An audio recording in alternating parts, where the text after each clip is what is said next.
Fostering innovation in a very large organization is a wonderful question to discuss about. I think we could take days to make it clear, and I think we would never make it clear.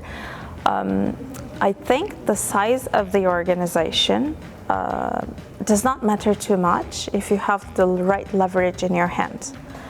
By right leverage, I mean if you have the right talent and if you manage to infuse that talent across the organization. So that is exactly what we try to do. So there are certain innovation lever talents that we try to pull. One of them is design thinkers, the others are ideators. So once you just infuse that into the organization, you can actually start fostering innovation across the organization in large scale. I would say that you mobilize that mindset, and mobilizing the mindset requires different sorts of innovation programs. It requires top-down communication, bottom-up communication, cross-functional initiatives, and all of that aligned and with the support of the right talent. Regardless of the industry that you are working in, there are a lot of trends across the board shaping industries at the moment. So I work for home appliances industry, but it is not limited to the home appliances industry. I would like to list a few trends that are shaping the future, that are shaping our innovation initiatives everywhere and everywhere in the world.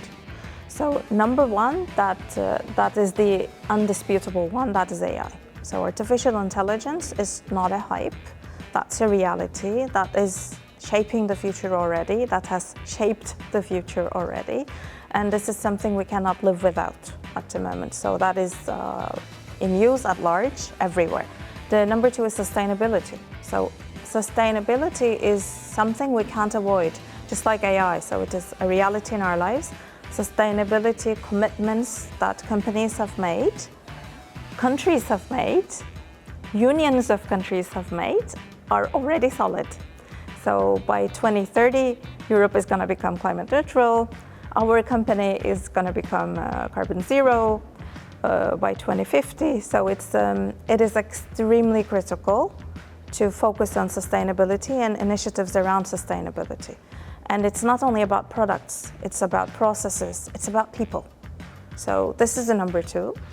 Number three is good old Industry 4.0, but I prefer to call it Industry 5.0 nowadays because there's a social aspect of it. So together with sustainability and AI, so now we talk about Industry 5.0.